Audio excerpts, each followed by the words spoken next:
최근에 유튜브에서 재밌는 쇼츠를 하나 봤습니다. 물론 평소에 좀 시간 비울 때 쇼츠를 보기는 하는데 이제 좀 저의 상황과 관련이 돼 있는 것 같아서 참으로 재밌었던 것 같아요. 한 살배기 이제 아기와 아빠가 같이 자고 있습니다. 그런데 이제 아기와 엄마는 아빠가 코골이를 해서 밤새 잠을 못 이루고 있는 중입니다. 갑자기 아기가 침대에서 일어납니다. 그리고 아빠한테 다가갔지요. 그리고 아빠를 내리칩니다.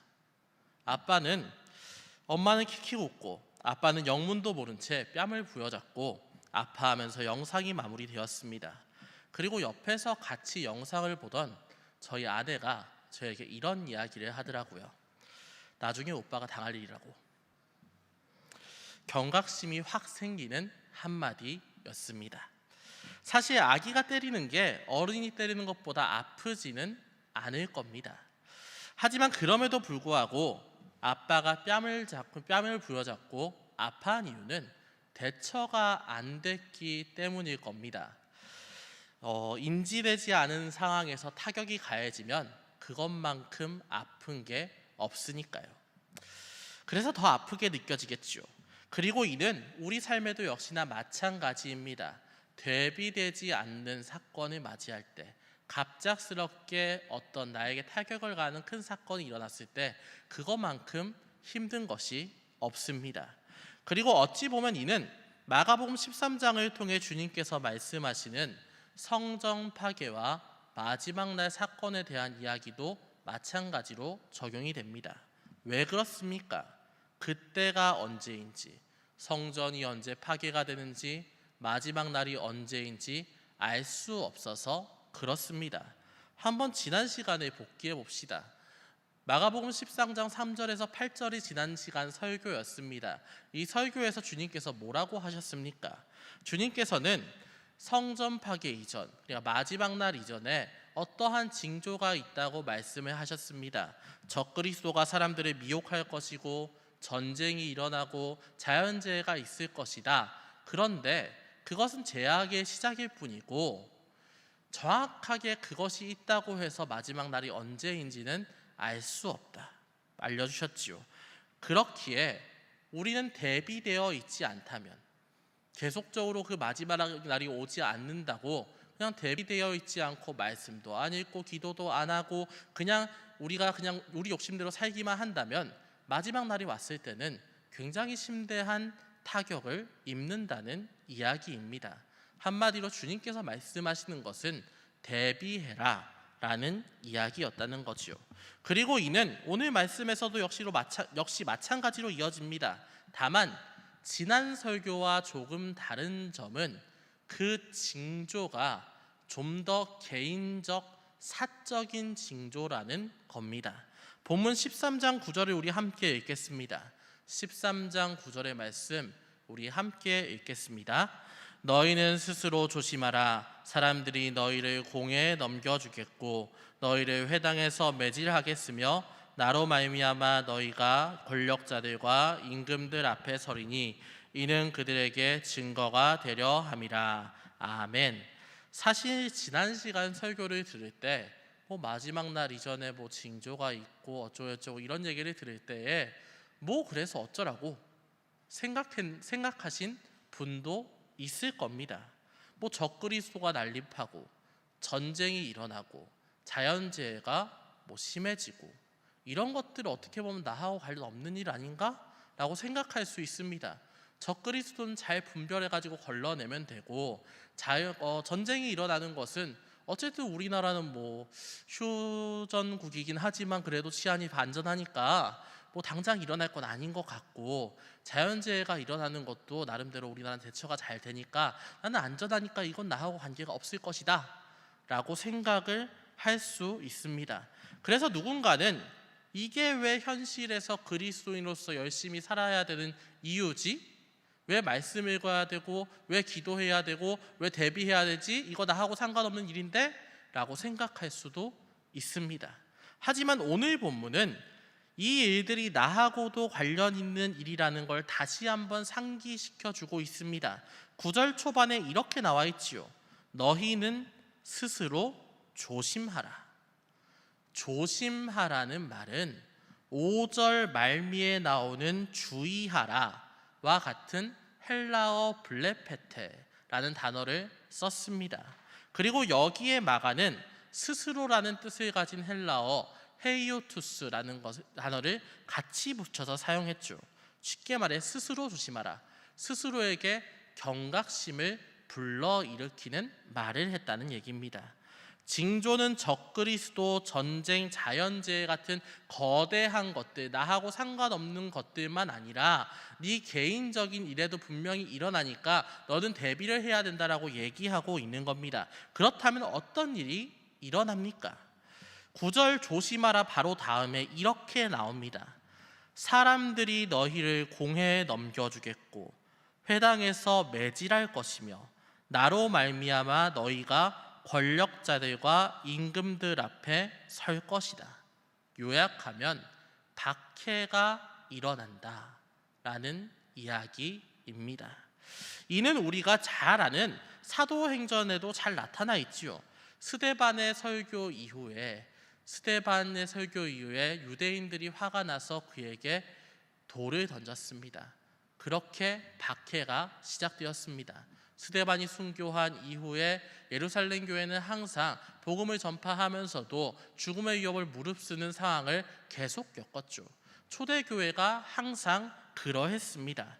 그리고 이러한 박해는 마지막 날의 징조가 일어날 때에도 역시나 마찬가지로 나타납니다. 한번 생각을 해봅시다. 우리 앞쪽에 3절부터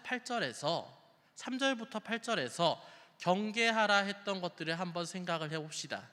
적그리스도, 거짓 사이비 교주는 누구를 욕하겠습니까? 누구를 싫어하겠습니까? 잘 믿는 그리스도인을 욕하고 싫어합니다. 교주인 자신을 신으로 모시지 않는 이들이 잘못되었다고 이야기해야지 자신의 정통성이 확실해지지 않겠습니까? 전쟁과 자연재해 때에는 어떤 일이 일어납니까? 전쟁이나 자연재해 같은 큰 일이 일어나면 사람들은 책임을 질 사람, 욕할 사람을 찾습니다. 전쟁의 원인이 된 나라, 자연재해를 미리 대비하지 못한 기관 등등 그런 사람들을 책임질 사람, 희생자로 만들고 싶어 하지요. 오늘 본문은 그 희생양이 그리스도인이다. 결과적으로는 그것이 그리스도인이 된다라고 말하는 겁니다. 왜 그렇게 됩니까? 대중과 반대로 가는 삶을 사는 사람들이니까요. 대다수는 잘 생각해 보십시오. 그 당시에 그리스도인들 어떤 입장에 있었습니까? 유대인 사회 안에서 대다수의 유대인들은 유대교가 정통이고 유대교가 맞고 유대교가 당연하다 옳다라고 이야기를 하고 있는데 그리스도인들은 그거 잘못됐다라고 얘기하는 것 아닙니까? 그리스도인들은 십자가에 달리신 예수 그리스도를 믿는 게 옳다고 주장을 하고 있지 않습니까? 대중과 반대로 가는 겁니다. 대중과 반대로 간다는 것은 미움받을 만한 충분한 이유가 되지요. 마치 나치가 원래부터 유럽인들의 미움을 받았던 유대인들을 공공의 적으로 돌려서 수백만을 희생시켰던 그것과 마찬가지로요. 그렇기에 마지막 때 그리스도인은 박해를 당할 수밖에 없습니다. 아마도 사람들은 그리스도인들을 잡아서 범인 취급할 겁니다. 그리고 전혀 하지 않은 일을 트집자와 매질을 하겠지요. 더 나아가서 재판정에 세우고 자신의 죄를 실토하게 하려 합니다. 사실 이렇게 이야기를 하면 누군가는 이렇게 물어볼 수도 있습니다. 그리스도인이 다수인 현대사회에서 이런 일이 일어날 수 있겠느냐? 어쨌든 그 당시에 초대교회는 그리스도인이 소수였고 그런 의견을 가진 사람이 소수였지만 지금은 전 세계 그리스도교는 다수 종교 아니냐? 그런 박해 일어나지 않는다라고 얘기할 수도 있습니다. 하지만 형태만 바뀌었을 뿐 신앙을 지키기 위해서 희생되는 사람은 계속적으로 있어 왔지요. 한번 생각을 해보십시오. 학교에서, 직장에서 교회에 다닌다고 손가락질 당한 경험 없으십니까? 하물며 저는 목사 안수 받고 난 후에도 예수가 어디 있느냐, 말도 안 되는 소리다 라는 얘기 들어봤습니다. 교회에서 일어나는 잘못된 사건 사고를 들며 교회는 더러운 곳이다, 예수가 그렇게 가르쳤냐, 교회 다니는 사람들만큼 별로인 사람들이 못 봤다라는 얘기를 같은 이 교회에 막 나온 성도한테도 들어보았습니다. 더 나아가 현재도 세계 곳곳에서 선교사로서 복음을 전하다가 감옥에 갇히거나 고문을 당하거나 죽임당하는 경우가 있지요. 그렇다면 왜 그리스도인은 이 믿음 하나 때문에 고생을 해야 합니까? 왜 박해당해야 합니까? 9절 하반절은 이렇게 말하고 있습니다. 나로 말미암아 너희가 권력자들과 임금 앞에 서리니 이는 그들에게 증거가 되려 함이라 라고요. 증거가 되려 함이라.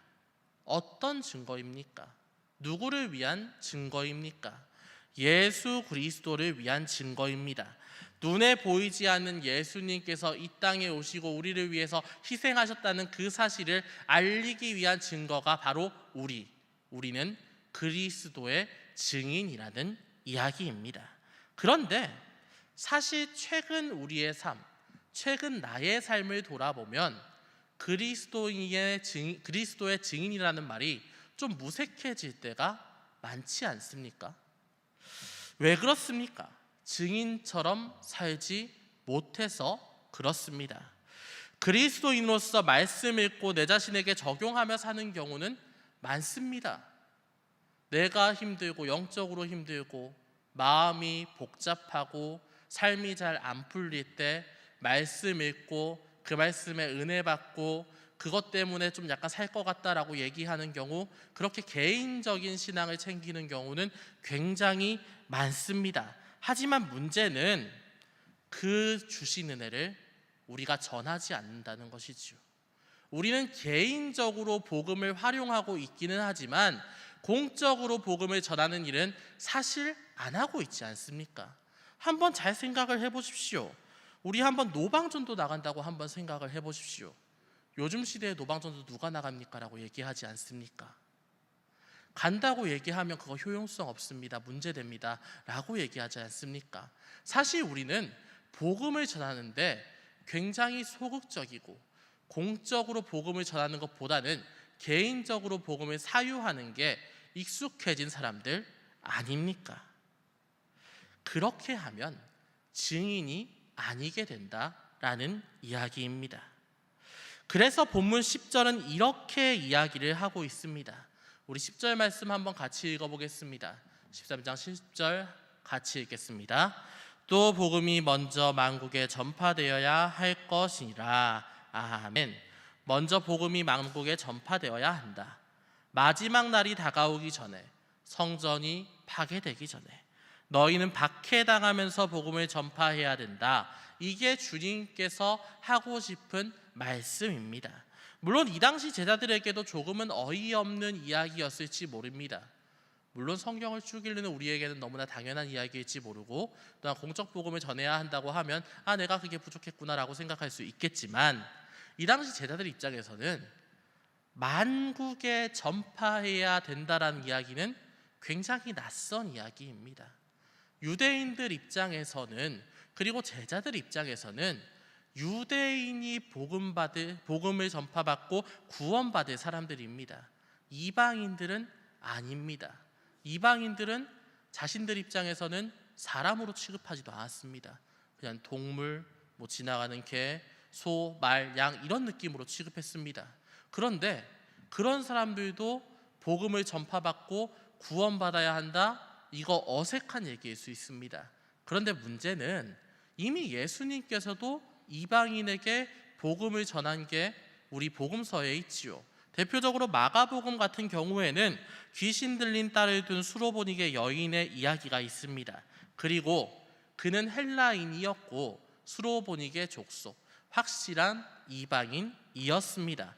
물론 그렇다고 해서 주님께서 이방인 선교를 아주 적극적으로 한 것은 아닙니다. 하지만 잘 생각해 보면 주님의 사랑이 유대인에게만 국한되어 있는 건 아니지 않습니까? 주님께서는 이방으로 전파되어야 한다는 것을 지속적으로 보여주고 싶었습니다. 다만 주님께서 말씀하셨듯이 복음은 유대인에게 먼저 그 다음에 이방인에게라는 말처럼 하나님 아는 사람이 먼저 전파받고 그 다음에 이방인에게 나아가는 게 좀 더 효과적이지 않느냐라는 얘기를 하셨을 뿐, 결과적으로 언젠가는 만국에 전파되어야 하는 것, 마지막 때에는 전파되어야 하는 게 복음이라는 이야기입니다. 그게 하나님 사랑을 전파하는 이야기지요. 그리고 그게 우리의 사명입니다. 하지만 이러한 사명을 가졌다고 해도 걸리는 부분이 있습니다.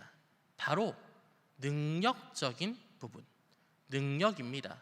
아까 얘기했던 노방전도 한번 나간다고 생각을 해봅시다. 어떤 마음 드십니까?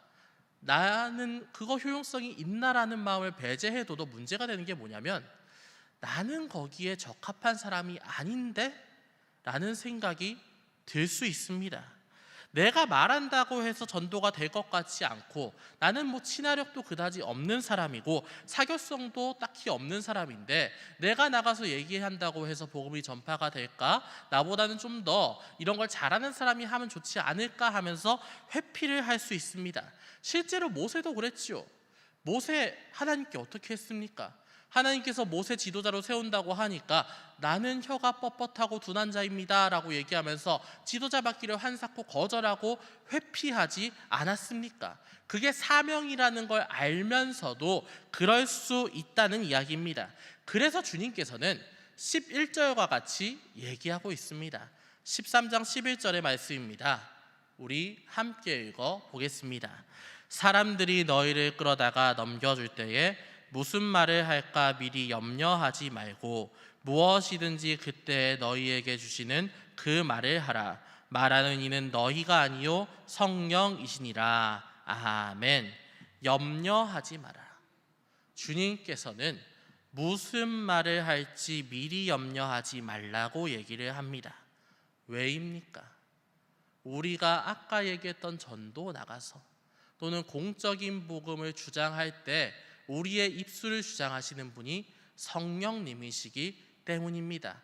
능력은 나에게서 나오는 게 아니라 성령님께서 주실 것이다 라고 얘기하는 거지요. 성령님의 주장, 이 사실은 성경에도 역시나 수없이 많은 증거가 남아 있습니다. 대표적으로 사사기에 너무나 많이 나오지요. 사사들에게 여호와의 영이 임했을 때 사사들은 자신들의 능력보다 더한 하나님의 힘으로 인간이 이룰 수 없던 일들을 많이 했습니다. 특별히 적들을 물리친다거나 군사적인 업적을 이룬다거나 또는 육체적인 힘이 세진다거나 이런 부분들이 있었지요. 그리고 기독교의 2000년 역사 동안 성령님께 이끌려 사명을 따라간 수많은 선배들을 우리도 잘 알고 있습니다.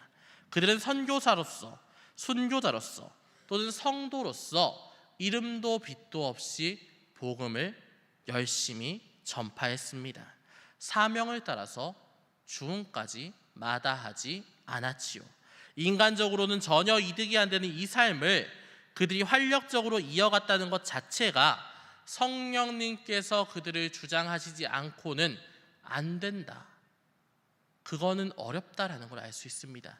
결국은 성령님께서 주장하셨기 때문에 그들이 가능했고, 그 얘기는 마지막 때까지 가는 과도기적인 이 상황을 살고 있는 우리도 역시나 성령님께 힘을 입어서 복음을 전파해야 된다는 것을 알게 하는 대목입니다. 하지만 역시나 여기까지 마음을 먹었다 하더라도 어려움이 사라지는 건 아닙니다. 사명을 따르는 일, 내가 못하는 거 성령께서 해주신다 라고 얘기해도 문제가 하나 남지 않았습니까? 뭡니까? 박해입니다. 박해가 없어지는 건 아닙니다. 그래서 12절과 13절은 이렇게 얘기를 하고 있습니다. 우리 13장 12절과 13절을 함께 읽겠습니다. 함께 읽겠습니다. 형제가 형제를, 아버지가 자식을 죽는 데에 내어주며 자식들이 부모를 대적하여 죽게 하리라. 또 너희가 내 이름으로 말미암아 모든 사람에게 미움을 받을 것이나 끝까지 견디는 자는 구원을 받으리라. 아멘. 형제가 형제를, 아버지가 자식을 죽인다. 이게 참 이해도 안 되고 일어나기를 원하지도 않는 일입니다. 그런 일은 일어나지 않았으면 하는 말씀이죠. 그런데 그럴 수가 있습니다. 당장 6, 70년 전만 해도 사실 이런 일 일어났었습니다. 이념 때문에 형제 자매를 죽이는 경우 있었지요. 자유주의와 공산주의 나눠져서 서로 칼 겨누고 죽이는 일. 지금은 이게 이념 싸움이다, 프로파간다다라고 얘기를 하지만 그 당시에는 진짜 목숨을 건 전쟁이었습니다. 하물며 공산주의자들은 신은 없다고 하며 기독교인 가정을 죽이는 사람을 영웅시하고는 했지요. 초대교회 때도 역시나 마찬가지였습니다. 유대교가 이단시하는 그리스도인이 된 사람들, 가족 입장에서 어떻게 생각을 했겠습니까?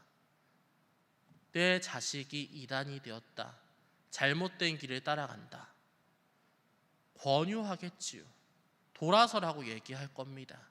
더 나아가서 정말 그러지 않기를 바라면서 난리를 칠 겁니다. 하지만 그렇게도 안 되면 벌을 주고 문제가 되면 결국은 죽음의 자리로 넘기기도 했겠지요. 충분히 이런 어려움이 있을 수 있다는 이야기입니다. 더 나아가 오늘 본문이 말하는 형제, 아버지와 자녀는 꼭 혈연 관계에 있는 사람만 겪는 일은 아닙니다. 형제, 자매, 아버지, 그리고 자녀들이라는 말은 혈연 관계의 가족일 수도 있지만 그리스도인으로서 가족된 우리 공동체에도 있을 수 있는 일이다 라고 얘기하는 겁니다. 같은 성도끼리 서로 배신하고 대적하고 죽인다. 그 당시에도 많이 그랬습니다. 로마의 박해 앞에서 견디지 못하고 형제 자매를 넘겨준 사람들 참으로 많았지요. 때로는 교회의 거짓 교사한테 속아서 서로 티격태격 싸웠습니다. 더 나아가서 때로는 공동체 내에 자잘한 논쟁이 커져서 교회가 찢겨지고 쪼개지는 경우도 있었습니다. 마치 오늘날 우리처럼 말이지요. 그리고 이뿐 아니라 13절은 예수의 이름을 쫓는 사람은 모든 사람에게 미움을 받는다, 모든 사람에게 미움을 받는다 라고 얘기합니다. 이 말씀은 12절에 비춰봤을 때 사랑하는 가족, 직장 동료, 친구뿐만 아니라 세상 사람뿐만 아니라 같은 그리스도인들에게도 미움받을 수 있다라는 얘기입니다. 그렇다면 이러할 때 어떻게 해야 합니까? 13절 하반절은 이렇게 얘기합니다. 끝까지 견디는 자는 구원을 받으리라. 끝까지 견디는 자는 구원을 받으리라. 여기서 끝까지로 번역된 헬라어 에이스텔로스는 구체적인 어떤 때를 의미한다기보다 줄곧, 영원히 라는 뜻을 가지고 있습니다. 그리고 다음으로 나오는 구원은 육체적 생명보다는 영적 생명을 보존하는 데 더 큰 의미를 두고 있는 단어지요. 그렇기에 이 말씀은 인내가 우리를 결국은 영생에 이르게 할 것이다. 그러니까 이 난장판을 잘 참아내라. 구원을 위해선 참아내야 한다라는 얘기가 됩니다. 그리고 이 말씀은 어찌 보면 육체적 생명과 영적 생명의 치환을 의미하기도 합니다. 그래서 우리는 선택을 하게 되지요. 결국 공적으로 복음을 전파하기 위해서, 우리가 사명으로 나아가기 위해서는 희생이 필요하니까요. 고생이냐 아니면 당장의 영락이냐, 사실 우리가 항상 고민하는 부분입니다. 그리고 고난과 시련은 때때로 고민도 포기하게 만드는, 우리가 너무나 당연하고 옳다고 생각하는 것도 포기하게 만드는 상황을 만들고는 합니다. 사실 그렇다고 해서 고난과 시련 앞에서 믿음을 포기했다고 뭐라 하기도 그렇습니다. 그 괴로움은 누구나 다 아는 거니까요. 포기했다고 해서 문제 삼기에는 너무나 큰 괴로움이니까요. 다만 그렇게 되었을 때 그리스도인으로서 마음이 어떨까를 한번 생각해 봐야 합니다. 제가 연초에 부임했을 때에 나비팀, 그러니까 우리 비전 트립팀, 우리 나가사키로 이제 비전 여행을 갔었죠. 그때 이제 공부했던 것 중에 우리 엔도샤쿠의 이제 소설 침묵을 영화화한 것을 보면서 공부한 게 있었습니다. 그거 공부할 때 내용이 무엇이었습니까? 주된 내용이 무엇이었습니까? 거기서 나오는 배교한 사람들 있지 않았습니까? 신앙을 지키려고 했는데 국가의 제재 앞에서 너 죽을래 살래 하니까 배교한 사람들 나오지 않았습니까? 우리에게 그 영화가 의미하는 게 무엇입니까? 선택을 요구하는 것 아닙니까? 배교냐 순교냐, 선택을 요구하는 겁니다. 물론 그 상황에서 내 생명 구하기 위해서 배교했다 하더라도 욕할 수 있는 사람 없습니다. 왜냐하면 그 사건을 겪은 사람은 별로 많지 않으니까요. 어떤 사람이든지 그 사건을 겪지 않고는 뭐라 할 수 없습니다. 하지만 개인으로 나아갔을 때 그 배교한 사람 입장에서는 마음의 찝찝함은 있지 않겠습니까? 내가 그리스도인이고 그리스도를 위해 살겠다 했고 사명을 지켜야 했는데 결국은 배교했다는 생각이 평생 남지 않았겠습니까? 누가 손가락질해서 그런 게 아니라 하나님 앞에서 너무나 수치스럽고 모욕적이고 부끄러운 걸 스스로 알게 된다라는 이야기입니다. 그리고 우리도 마찬가지입니다. 우리도 이미 하나님 앞에서 무엇을 할지 너무나 잘 아는 사람들입니다. 누가 말씀 읽어라, 누가 기도해라, 누가 복음 전해라 얘기하지 않아도 그거 옳은 거 잘 압니다. 하지만 하지 않았을 때 내 마음에 찝찝함이 남지 않을까요? 더 나아가서 하나님 앞에 섰을 때 그것만으로도 수치스럽지 않겠습니까?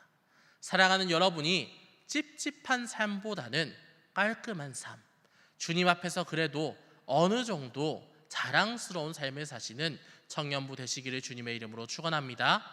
네, 우리 기도하겠습니다. 사랑과 은혜가 충만하신 하나님 아버지 감사합니다.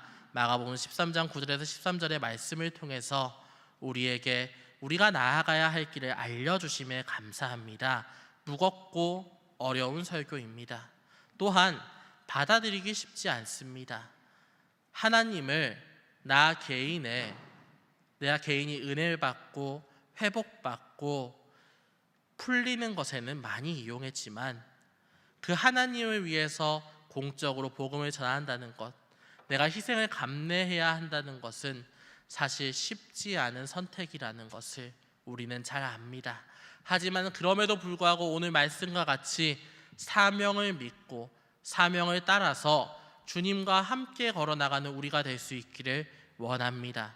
어렵고 힘든 일 앞에서 인내하면서 내가 믿은 그 복음을 주변에 전파해내는 내 이웃, 더 나아가서 내가 싫어하는 원수까지 그 복음을 알게 하는 우리 청년부가 되게 하여 주시옵소서.